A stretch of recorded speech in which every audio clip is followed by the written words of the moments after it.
We're grading cards and commanders submitted by you. I'm your host, Joe Cherries. I'm your host, BZ, and that makes us the Nitpicking Nerds.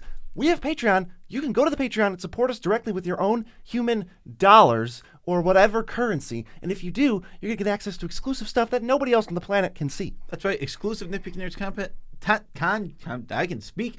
Exclusive Nitpicking Nerds content, and said correctly the first time, is over on patreon.com. And all you have to do is spend $21.60 a year, and you get 52 videos a year that no one else sees, plus the backlog of whatever's already on there. Cool Stuff Inc. is a sponsor of the channel, and we recommend you go over to their site and buy stuff, but not just going over to their site and buy stuff. Going over to their site, entering the code NERDS, N-E-R-D-S, at checkout to save 5% when you buy stuff. 5% off your order. That's going to be completely awesome. You're going to be saving money and supporting us. How is that not a win-win? Win-win-win-win-win.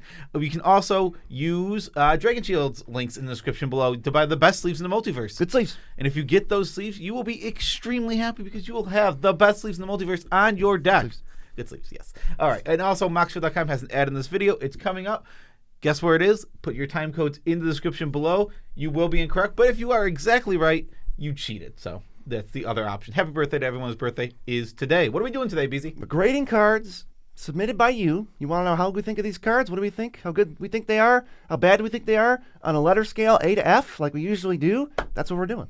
Yes. Okay. So I am excited. I really like doing this grading thing. I want to remind you of our grading system. A's are going to be super staples of the format. These are the cards that don't need synergy, can go on any deck. B's are going to be cards that are the best of their archetype. They're really, really good, but you need to have some synergy. C's, middle of the road. They're good cards. They're not great cards. Often, if you're powering your deck to the max, you're not going to play a lot of C's. But if you're playing a mid deck, then you're going to be like, I would say if you're playing a 5 to an 8, you'll probably have quite a few C's within your deck. D, you need a large reason to play these cards. They're generally cards you want to steer away from unless you have huge synergies, and F's are the only cards we're going to say are unplayable, and we don't think you should ever put them in your deck. These videos are a great opportunity for us to talk about cards we don't usually talk about. Yes, exactly. So let's hop right into it with the first one here, Rise of the Dreadmarn. This is a 3 mana for each creature that died this turn. You can get a nice 2/2, but you can foretell it and then cast it for 1. This one was submitted by Islarf, and honestly, the problem with this card is it's just kind of like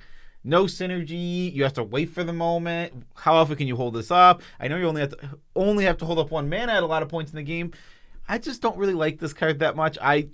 We gave it a high grade when we first started. I'm more on D now, where I just don't think this card is very playable. Yeah, it's a card we really changed our stance on. I'm into the D range somewhere, D plus maybe. But you never aren't spending 3 mana on this. So like you get to do it in installments. So that's cool.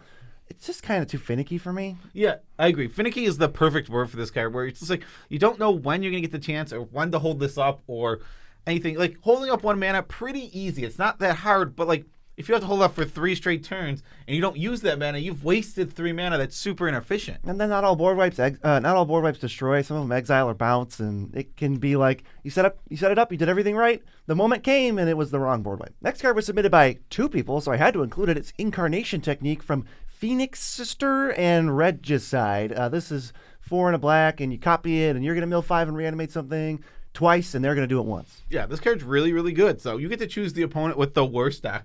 So even though you give an opponent this, you're going to choose the one, not the worst deck, but the worst creatures to reanimate. So that most likely not getting much, and then you're probably going to get 2 big giant monsters. What is your grade for this? I wanted to hear yours first. Probably like a B plus. If you're like reanimating, it's one of the best cards you could play that costs more than 3. It's like, I think it's like, Animate Dead and Necromancy and Reanimate are all like the big dogs, and then there's like Dread Return, but then there's like this is like next. I was thinking like B minus, but yeah, I'm still in the B range. I think this card is good. It's a card that you don't need to include. I think what I think about with this card and why I think it's right at the bottom of B for me is because ultimately, if you power up that deck, this card ends up. This is one of those cards that I think doesn't quite make the cut, but it is still incredibly strong. It just powers itself. You can't respond to it. Once it starts resolving, you mill 5 and then get something back. It doesn't target, so there's no window for that. Kind of just does it all. Yeah. I've never really gotten burned by giving somebody the copy of it because I get to choose the deck that is worst at reanimating things. Exactly, yeah. I am a big fan of this card. B minus for me, B plus for BZ. Really, really good reanimator card. We have Dispersal Shield next, submitted by a Very Metal Gale.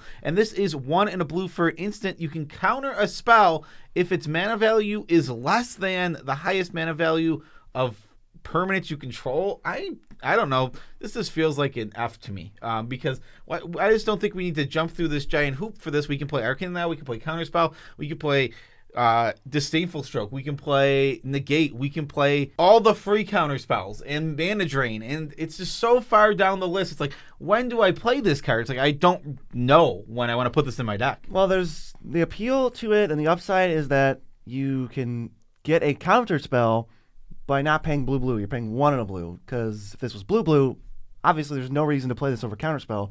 So the appeal is clearly like, hey, you can save some mana fixing troubles, and you're going to have to jump through this other hoop that some decks want or could do and other decks can't do, but it's just like we don't have to do that. Our mana is nearly perfect in EDH, especially if we're optimizing at all.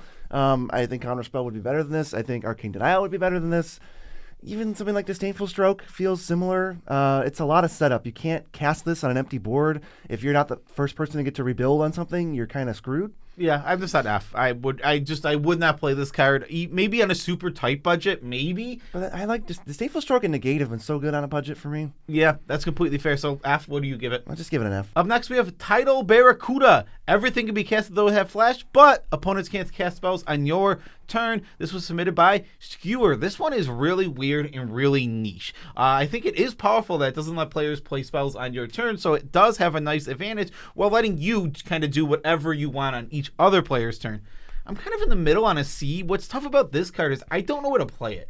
What does my deck have to be doing or want to be doing to put this in the deck is my question. I'd probably give it a D+. I don't think it's an unplayable card. I think it's cool and it has its homes. I just don't think there's that many homes, and you kind of want this probably like, I would guess people who have Tidal Barracuda in their deck know that their deck is a little special because it has Tidal Barracuda in it, right? Like, this is my politics deck. This is my something about Flash deck. Like, I think you got to be real specific. I would not put it in a random deck. Okay, that's completely fair. Yeah, Tidal Barracuda definitely doesn't go in random decks. I put it at C because I think that if it actually fits in the deck, it's going to have a good effect on the game. All right, we'll move on to the next card, which is Submerge, submitted by Zalrith, who's one of our mods in our Discord channel. Link is in the description of every single video if you ever want to join our Discord. That is just there. That's actually how you submit cards to a video like this. So this is 5 mana, put a creature on top, absolutely terrible rate. But if you control an island and an opponent controls a forest, you can cast this spell for free. So we're looking at 0 mana interaction, but ultimately we're putting it on top, which is a big downside. I don't know. I'm not really big on this card. I'm kind of just on D, where it's like, it's fine, but like removal that puts stuff on top just isn't the kind of removal I'm usually looking for. I like this card, and I think I need to play this card more. Ooh, okay. I kind of forgot about it. I'd probably give it like a C+ or something. I think free interaction's pretty silly, especially when you're interacting with creatures that are already on the battlefield with blue. Since it's free, there's no excuse to not respond whenever anybody searches their library to totally just screw them out of a creature, which happens a fair amount of the time. I want to play Submerge more. And there's certain decks that have more synergy with it too. It can also target your own creatures. Yeah, having green at the table is pretty common. It's basically guaranteed. I would say it's going to be 9 out of 10 games, maybe even higher than that. But like that's still a really high amount. So if it will be free in any of those games, it's really interesting. I give it a D, but I think there is potential. Like you said, free spells are incredible. Yeah, I'm gonna start playing this card more. This is my official stance on that. I'm gonna start putting it in decks. I already have a deck that I've been meaning to put this into. All right, let's move on to Constant Mist, submitted by Baruma, yes, sure. 1 of the green for a Fog, which, Fog is not a great card that prevents all combat damage that will be dealt this turn, but it does buyback by sacrificing a land. And that actually takes this card from, like, I would never tell you to play Fog, I think Fog's an F, to this card is actually playable in combat metas because it kind of is a way to lock down the game. I have seen this card do a ton of work. If you have ways to play lands from your graveyards, ways to make extra land drop, it basically doesn't have a cost at that point to even buy it back. I would give this card a C+. It is very, very specific, and you do need to be in a combat meta. Be very clear. If people are comboing off, do not play Constant Mist. But if people are winning via combat, this card actually can put in work. Yeah, if we don't take meta into account and we say that you're only playing combat metas, this is like a B+. It's so good that I don't play it. In the general sense of people could be playing combos or whatever, C+ is fine. It's kind of just like so good against the combat metas that it's unfun.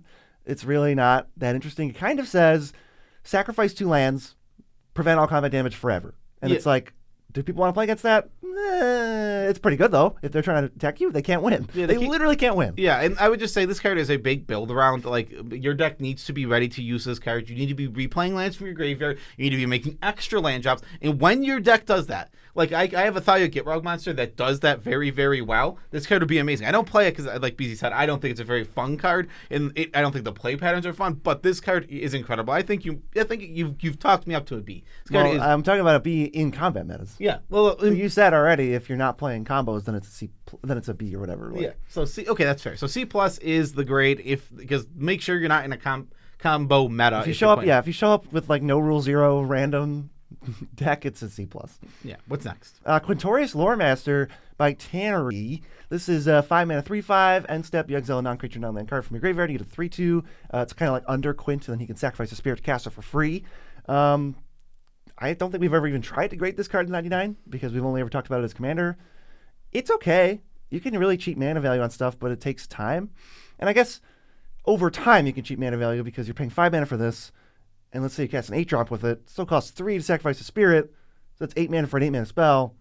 You got to like have this around. Yeah, I'm not sure. Quintorius kind of just feels like a commander to me. We want to build around him and have a deck. It doesn't feel like it doesn't feel like there's going to be many decks that want to put Quintorius in the 99, where it's just like, what? Like there are going to be. I'm not saying there's none, but there's very few and far commanders between. I would say this card's probably a D, where it's fine in the 99 and it will do something, but it's slow. Getting your mana's worth just takes too long. It does put the card on the bottom, so maybe you could set up some kind of loop where you like Sunforger for like Chance for Glory, and then like end the turn before you lose, and then you just keep quinting it. I don't know. I mean, maybe. I guess that's not.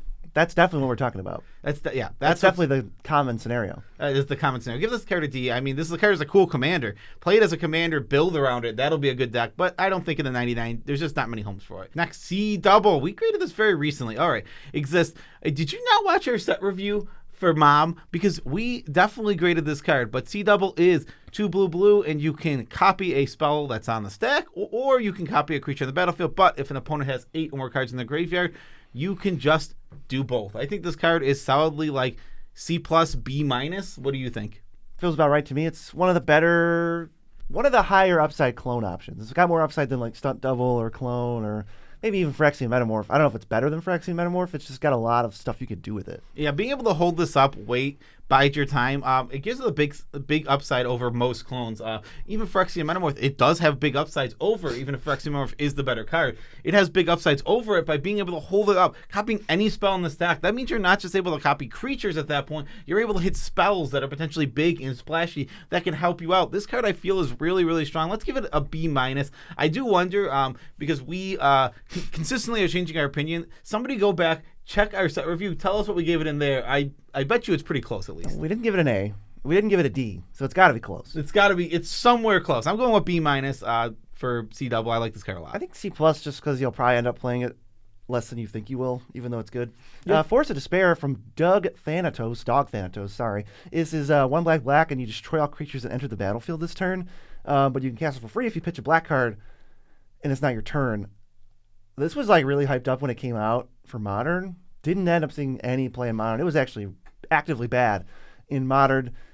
I think there's maybe some like combos you could do with this where you like flicker all creatures and then blow them all up. But like, why don't you just play a board wipe? I think this is kind of an F. Yeah, I can't think of what to do with it. I'm glad you said that. I'm glad you said F because I was also going to say F. I just look at this card and I'm just like, what are we doing with this card? Where is the thing that this does better than other cards? Well, the whole idea is it can be cast for free, but you have to like wait and bide your time and hope.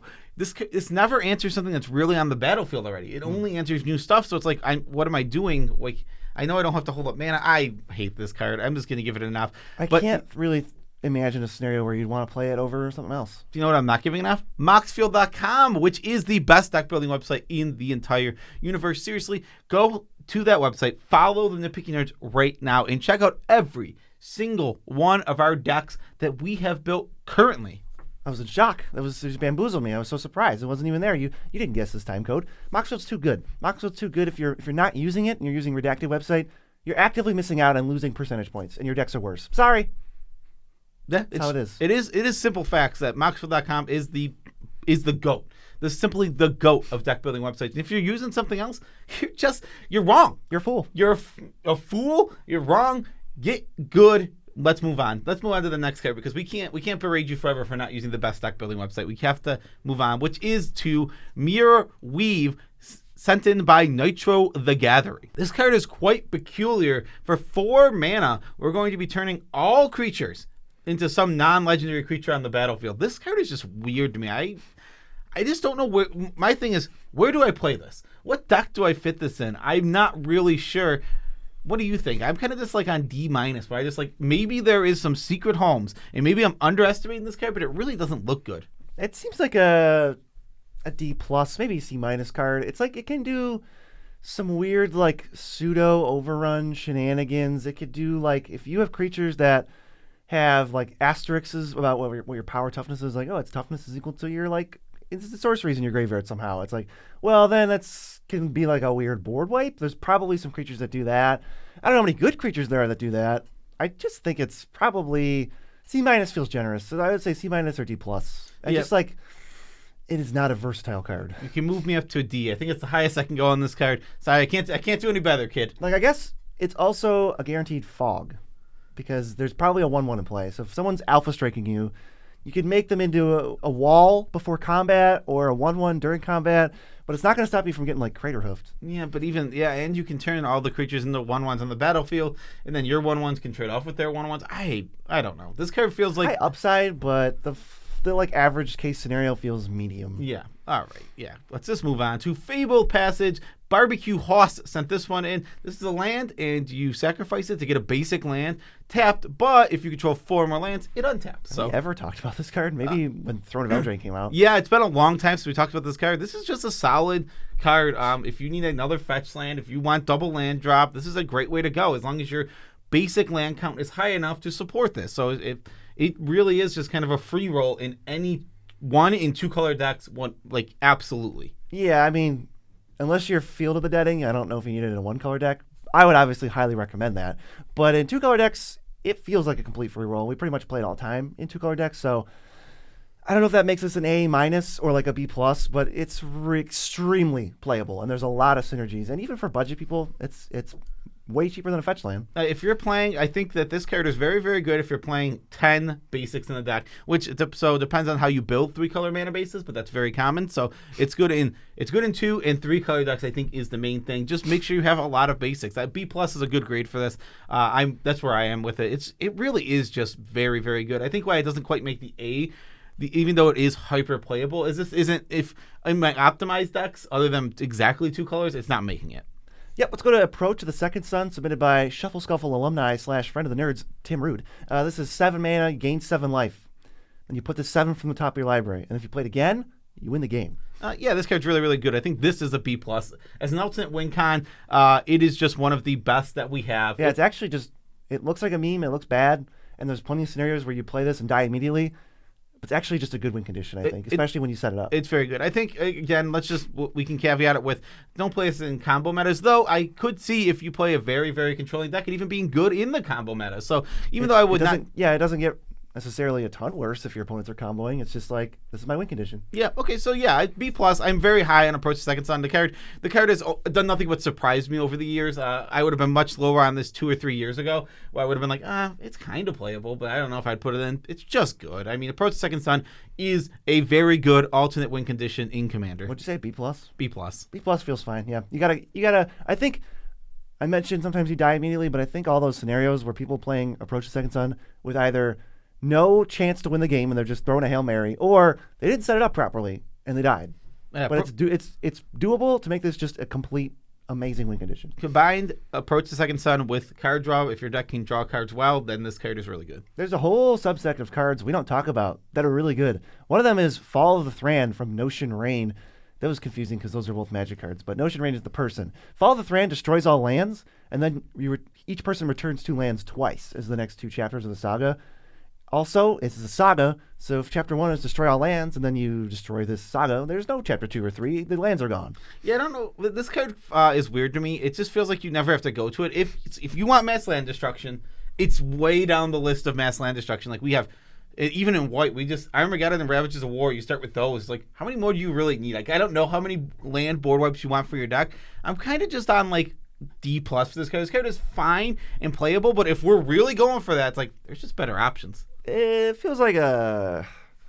What is Armageddon? What is the grade of Armageddon? I would say it's a B+. Okay. This is probably then, I would give it a C+ or something. Like, if Armageddon is the Sky Shroud claim of board wipes, this is like the Cultivate. But there's also like a lot of upside here, where if you just have like a Soul Guide Lantern or something in play, nuke their graveyards, and then it's one-sided. So like this is potentially a one-sided mass land destruction. It's obviously ridiculous. Just, make sure your play group is okay with ridiculous things. I'll throw it as C. I think C's the. I'm not sure this card. I'd have to play it in C, but I'm not going to do that. So it's a card that, like, if it was in front of me being played is when I would see it. We just don't play mass land destruction, so it's the reason we don't talk about these cards very much. It's really hard to grade this card because it's weird. It's also, to be very clear, these cards are built around. They're huge. When you play Armageddon, it is not a generically good card. It is not a card. I would never grade Armageddon an A because you can't just throw it in the deck. You don't just play it on turn 4 no matter what. You need decks that absolutely speed out, get ahead on board, and then wipe the land so that you're winning on board. Yeah, you need other resources like rocks or planeswalkers. Yeah, so I'm C. I'm honestly, this card could go all the way up to B and all the way down to F. C+. It's so tough to grade. C+. That's a fine grade for it. All right, Buried Alive. Jeffery? Is it Jeffer?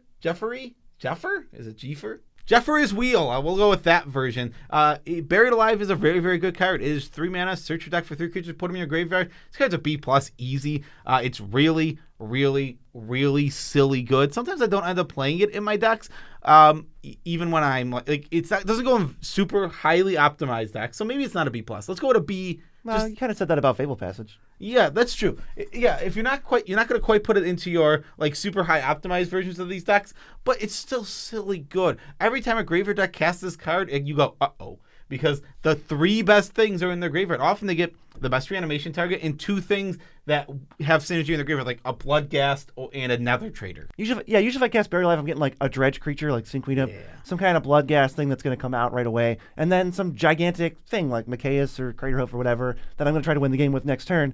But then you just get value outside of that, like, oh great, I'll draw a card when I get this Bloodghast in play, and then I'll dredge 5 and mill more stuff in my graveyard. Yeah, I mean, card's absurd. The card, when your deck is built to play this card, it absolutely is a house. Actually, also with Living Death, if you just play Buried Alive and then play Living Death, the game's over because you're going to set up some infinite loops. Yeah, very true. All right, let's move on. In Search of Greatness is next, and the Impersosaur? Impiosphere is what I got. I don't know. I think the V is supposed to be a U, soar, but whatever. Impersosaur. Okay, In Search of Greatness. This is 2 green, and at the beginning of your upkeep, you can start cheating things from your hand. No, this card. I think this card is not even close to playable. I think this is an F. I really don't like this card at all. It's kind of like that counterspell where you got to have a bunch of stuff in play, so then you can say, oh, 1 plus that, put this in play.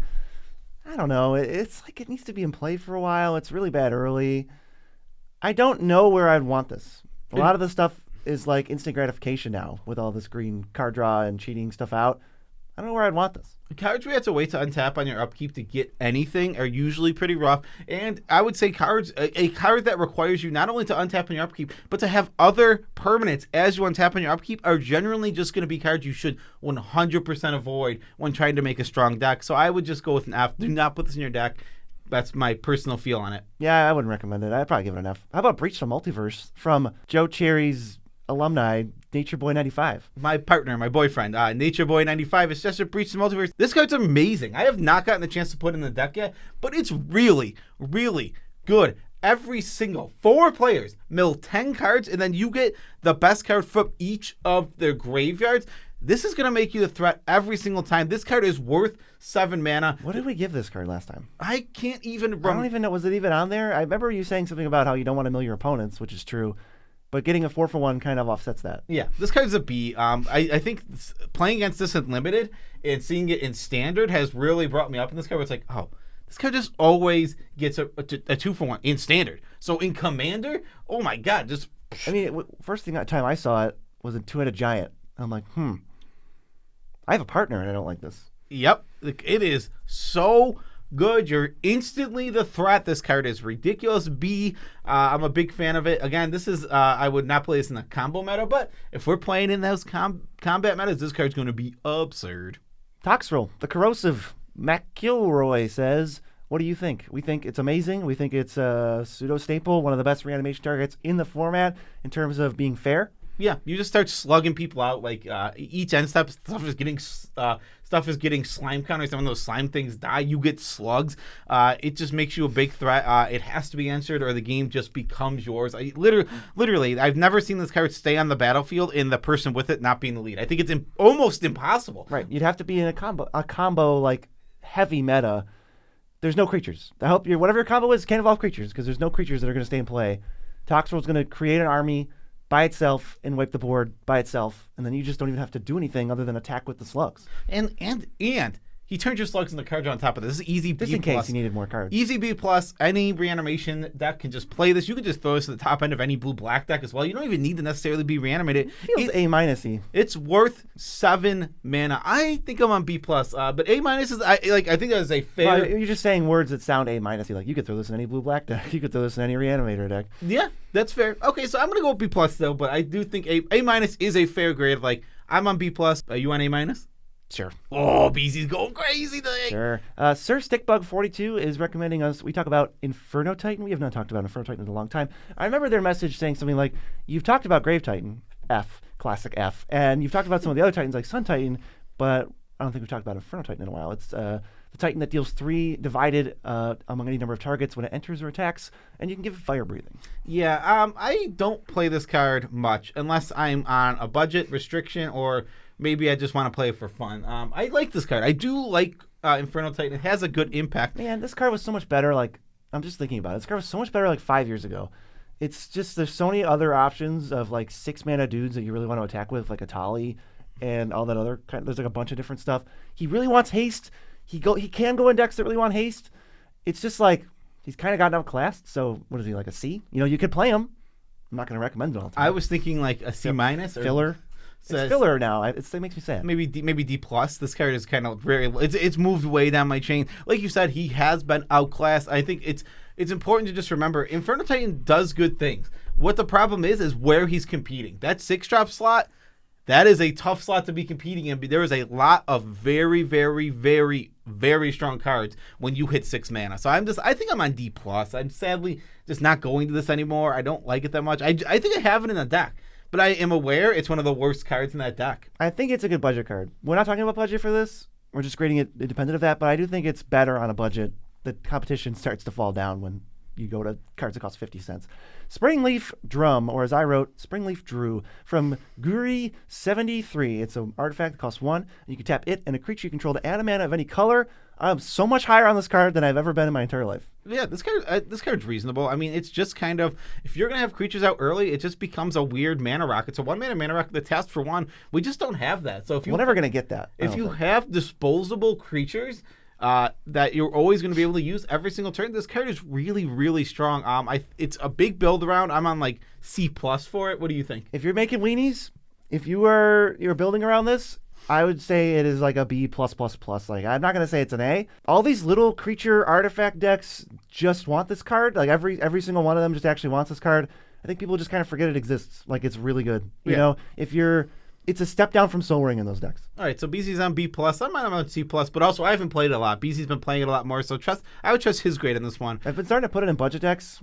It's been amazing. It's been like the best card in those decks. All right. Scorched Ruins is up next. Doyle sent this one in. This one's just for you. Just for you, Doyle. No, just for you, Jerry. Oh, this one's just for me. Scorched Ruins is a land that taps for 4 mana, but when it enters, sacrifice 2 untapped lands. I'm being honest, I think this is just like an F.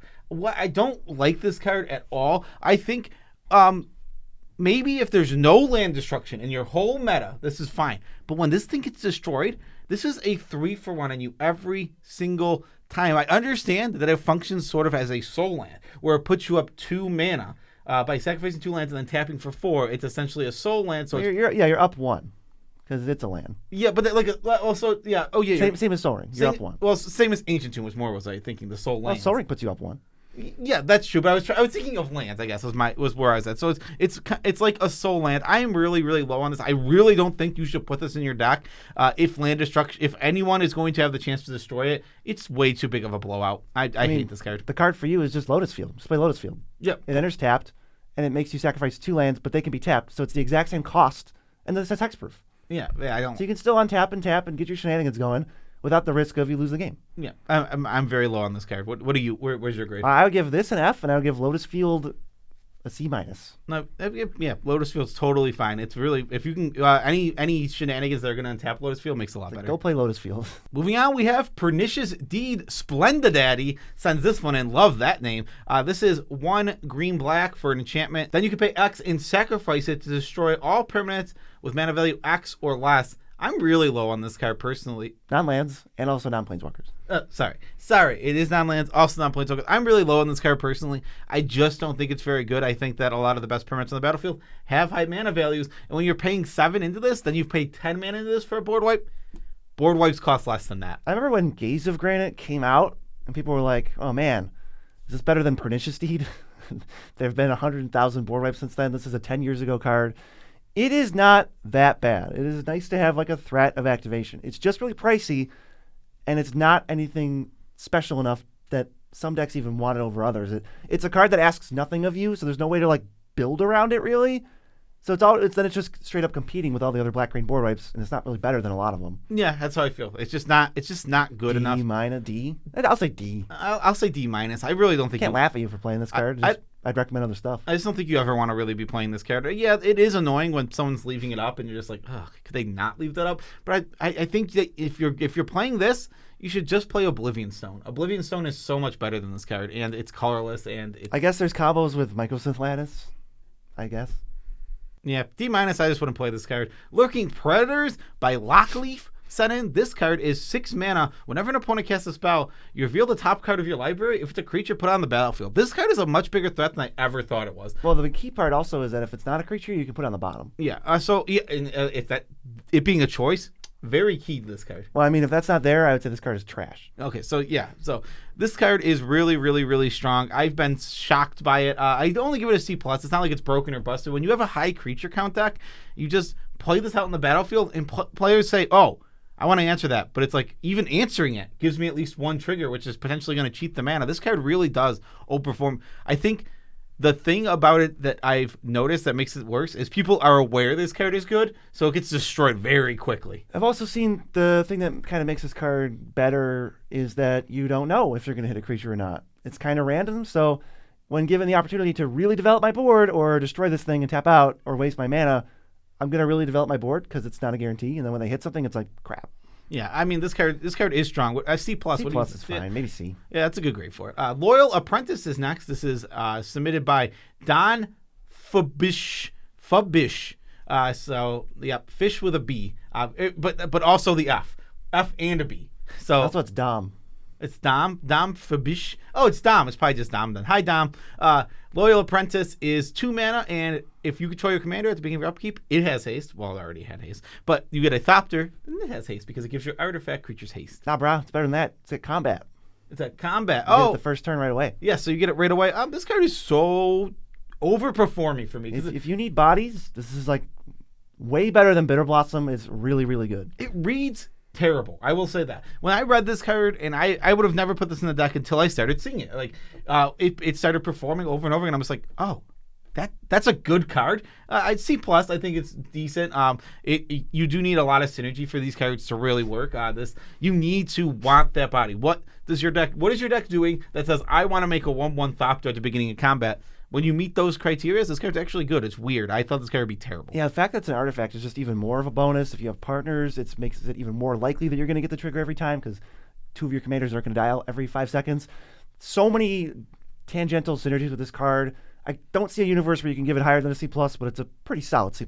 This next one, I don't know. This card, I feel like we've said this, but let's just say it again. Academy Manufacturer, submitted by Biscuit. It's 3 mana, and whenever you make a clue, food, or treasure, you make instead all 3 of them. Yeah, so this is classic B B range of like B+. clue, treasure, food decks. That's it. But in those decks, it's like the best card. This is the Best. If you remember, you were saying B++++. Like that's what this card is. It goes in 5% of decks, and it's one of the best cards in those 5% decks. Yeah, it's either there's only two choices for the card. It does not belong in your deck at all. It is terrible. Do not play it. Or it is one of, if not the best card in your entire deck. Like this card has those two modes. This card is absurd when you're in the clue, food, treasure decks. And I think a helpful piece of advice about this card that I don't think a lot of people have heard before, it's manufacturer.